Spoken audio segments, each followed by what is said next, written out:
विवेक जी, क्योंकि जिस तरह की बयानबाजी हो रही है, जिस तरह का सिनेरियो इस वक्त सेट हो रहा है 2024 से पहले, बहुत सारे सवाल इस वक्त उठ रहे हैं। संजय राउत भी सवाल उठा चुके हैं कई बार, लेकिन इस सियासी माहौल को लेकर और जो बार बार बीजेपी भगवान श्री राम का जिक्र करती है, राम मंदिर के निर्माण का जिक्र करती है, क्या लग रहा है आपको 2024 को लेकर? नहीं, देखिए, बहुत ही अच्छा विषय आज आपने के चैनल के माध्यम से उठाया गया है और मंच पे उपस्थित सभी पैनलिस्टों को मैं प्रणाम करके हिंदू धर्मगुरु भी चूंकि उपस्थित हैं तो उनको भी विशेष प्रणाम समर्पित करता हूं। मुझे तो ये लग रहा था कि कम से कम अयोध्या तक सीमित है, अयोध्या के मुद्दे उठा रहे हैं। मुझे तो ये लग रहा था कि कहीं ऐसा ना हो कि अपना चुनावी क्षेत्र ये इजराइल, पाकिस्तान, चीन, फिलिस्तीन, फ्रांस को बना लेते, जहां एक फोन से युद्ध रुकवाने के दावे किए जा रहे थे। और उससे भी बड़ी बात, इस देश में रामचरितमानस में देखिए राष्ट्र धर्म का एक बड़ा अच्छा चरित्र और अध्याय सिखाया गया। इस देश में देश विरोधी जितनी गतिविधियां हैं उसमें जो भी संलिप्त है, उसको संरक्षण देने में जो भी संलिप्त है, उसके हिस्सेदार जो भी संलिप्त हैं, वो सभी देशद्रोही कहलाएंगे, चाहे वो ईडी हो, चाहे सीबीआई हो, चाहे इनकम टैक्स हो, चाहे वो भाजपा के नेता हो, चाहे विपक्ष के नेता हो। हाँ। मैं बड़ी जिम्मेदारी से कह रहा हूं, चाहे वो देश के भगौड़े हो जो विदेशों में जाकर के मोदी जी के साथ मंच साझा करते हैं। हाँ। आज एक विषय ज्वलंत उठ रहा है, नरेंद्र सिंह तोमर के सुपुत्र का 100 करोड़, 500 करोड़, 10,000 करोड़। मैं तो ये सवाल उठा रहा हूं, आज ईडी चूंकि इसके ऊपर संज्ञान नहीं ले रही है, लेकिन यही विषय अभी कुछ दिन पहले कांग्रेस के एक नेता का छत्तीसगढ़ में उठा था, महादेव ऐप वाला। देखिए किस तरह कांग्रेस को घेरा जा रहा है। तो मैं तो ये सवाल उठाऊंगा कि आज इस देश विरोधी शक्तियों को जो संरक्षित करने का प्रयास कर रही है ईडी जैसी संस्थाएं, क्या वो भी देशद्रोही मानी जाएंगी या राष्ट्र धर्म के अनुसार देखी जाएंगी? और सबसे बड़ी बात, बहुत अच्छा विषय आज आपने उठाया। मुझे लगता है कि जब राजा कोई विजयी होता था पूर्ववर्ती में, जैसे श्री राम की बात कर लेते हैं, बाली और सुग्रीव का प्रकरण सभी को याद है। जब वो जीते तो वो उस सेना के साथ खड़े थे जिसके हित में उन्होंने कार्य किया। मुझे लगता है कि भाजपा को आज जिसको उन्होंने करोड़ों रोजगार दिलाए, उन रोजगार जिनको मिला उनके साथ खड़े होकर चुनाव का प्रचार करते। चिकित्सा में जो हर सप्ताह एम्स खुलवा रहे थे मोदी जी, उस हर सप्ताह जो एम्स के डॉक्टर थे उस मरीज के साथ उस एम्स में फोटो खिंचवा रहे थे चुनाव के प्रचार में।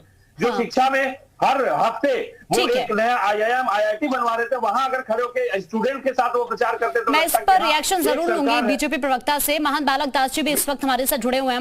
महान जी, क्या लग रहा है कि ये जो चाबी है 2024 की राम मंदिर में ही है क्या?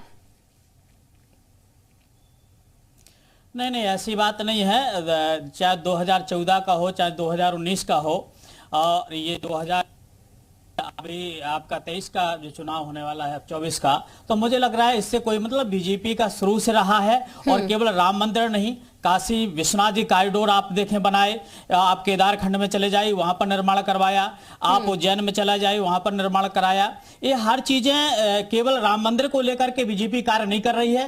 सनातन धर्म से संबंधित जितने मठ मंदिरों को सबका संरक्षण, सबको मतलब बनावा सब करवा रही है। और रही बात कांग्रेस और सपा की, तो कांग्रेस ने तो शुरू से राम के अस्तित्व को ही नकार दिया, तो राम मंदिर को नकारने में उनको कितना देर लगेगा। राम सेतु को तोड़ने का पूरा प्रयास किया गया। आज भी इनके जो राष्ट्रीय नेता हैं वो कहते हैं हमारी पार्टी केवल मुसलमानों की पार्टी है और ब्राह्मणों के पास मत जाओ, संतों के पास मत जाओ। इनके ही एक बहुत वरिष्ठ नेता वो भगवा आतंकवाद की बात करते हैं। सपा की बात जहां तक करें तो इनके राष्ट्रीय सचिव वो रामचरितमानस को ही गलत बताने में लगे हैं। वो रामचरितमानस को जलाने की बात करते हैं, वो लक्ष्मी को काल्पनिक बताने की बात करते हैं। तो ये इनके नेताओं का भी इनके बड़े मुखिया बोलने के लिए तैयार नहीं होता है कि आप सनातन धर्म के देवी देवताओं का, सनातन धर्म के ग्रंथों को इस प्रकार अभद्रतापूर्ण आप लोग क्यों बोल रहे हो? हाँ। तो मुझे लगता है कि इनकी मानसिकता सब दिखाई दे रही है और पूरी दुनिया देख रही है कि मानसिकता क्या है नेताओं की। आज के समय पे केवल मोदी हटाओ, मोदी हटाओ, मोदी हटाओ। ना इनके पास कोई रोजगार की बात करेंगे, ना इनको गरीबों की बात करेंगे, ना क्या नाम से पानी और लाइट की बात करेंगे। इनके पास एक मुद्दा केवल बचा है, मोदी हटाओ, मोदी हटाओ। अरे भाई, मोदी कैसे हटेगा? मोदी सनातन धर्म की रक्षा कर रहा है, सनातन धर्म के साथ खड़ा हुआ है, पूरे राष्ट्र के साथ खड़ा हुआ है, संत समाज की संरक्षण कर रहा है। तो ऐसी स्थिति में अभी तक तो किसी पार्टियों ने संतों के प्रति इतना उन्हीं बल्कि लाठियां चलाई गई हैं।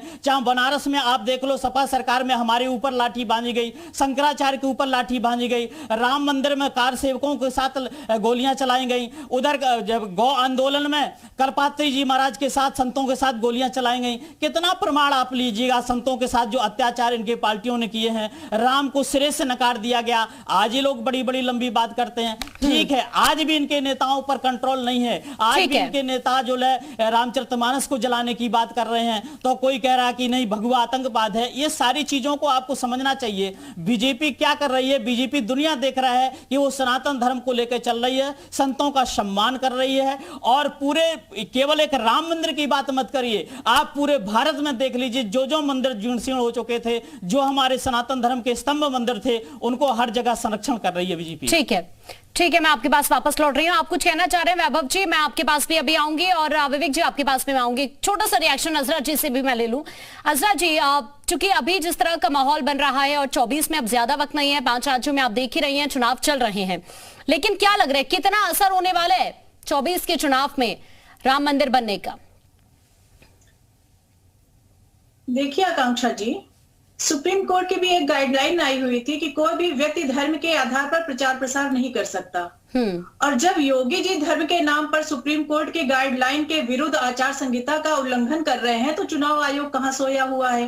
और कभी योगी जी 80 बनाम 20 करते हैं, कभी हरि बनाम अली करते हैं, कभी मंदिर मस्जिद करते हैं। ये आखिर जब चुनाव करीब आता है तभी इनको, अभी इससे पहले हमारे पूर्व वक्ता जो बैठे बोल रहे थे, संत जी बोल रहे थे, मैं इनका दिल से सम्मान करती हूँ कि आप खाली सनातनी धर्म की बात ना करें, ये पूरे राष्ट्र का मामला है, किसी एक समुदाय, किसी एक कम्युनिटी का मामला नहीं है। यहाँ पर हर एक नागरिक का के भविष्य का सवाल है।